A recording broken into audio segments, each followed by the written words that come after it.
Hiya, my name is Stacie Townsend, and let's learn to play better pickleball with Pickler and USA Pickleball.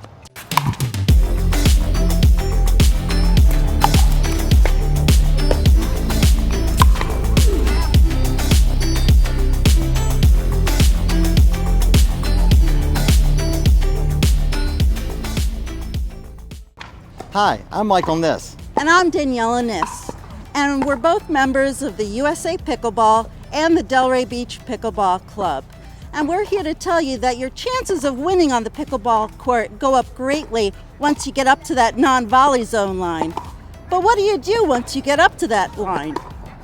You have options, which is what makes the sport of pickleball a game of strategy. Generally speaking, you want to keep the pickleball low and unattackable. Then, once your opponents make a mistake and give you an attackable shot, you go on the offensive.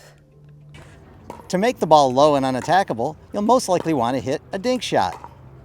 A dink is a controlled shot where you hit the pickleball into your opponent's side of the kitchen. All 4 players in doubles pickleball will generally be at the non-volley zone line when you're hitting a dink. A dink can be both an offensive shot where you're putting pressure on your opponents, or a defensive shot when you're trying to neutralize your opponents.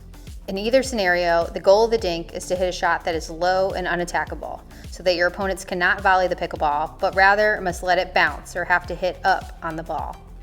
Now let's break down some keys to hitting the perfect pickleball dink. Number 1, prepare your body and paddle. Start in an athletic stance with your knees bent and your feet about shoulder width apart. Keep your pickleball paddle out in front of your body with a relatively loose paddle grip.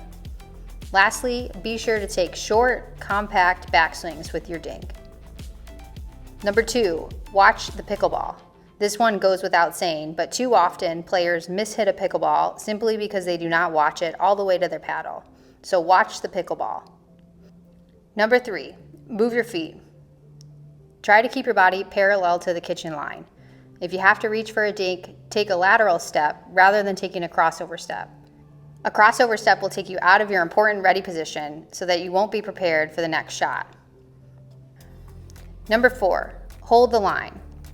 Hold the line to keep pressure on your opponents in the dink, and try not to let the pickleball travel toward your feet when dinking.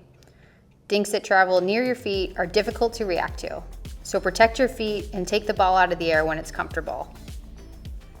Number 5, gently lift through the pickleball. Once you hit your dink, gently lift up and through the pickleball. This lift comes from your shoulder rather than from your wrist or elbow. Again, this should be a controlled motion with a firm wrist rather than a sharp jerk with any wrist snap.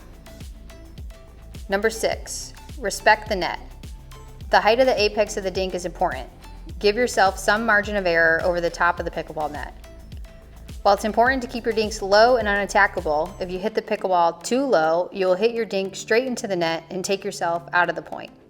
And don't forget to finish your dink. Number 7, don't forget to finish your dink. Follow through the pickleball, but stay low and compressed, which will help you hit more consistent dinks. After you finish, quickly revert back to your ready position. These basic fundamentals are the foundation of any great dinker. And who doesn't want to be a great dinker?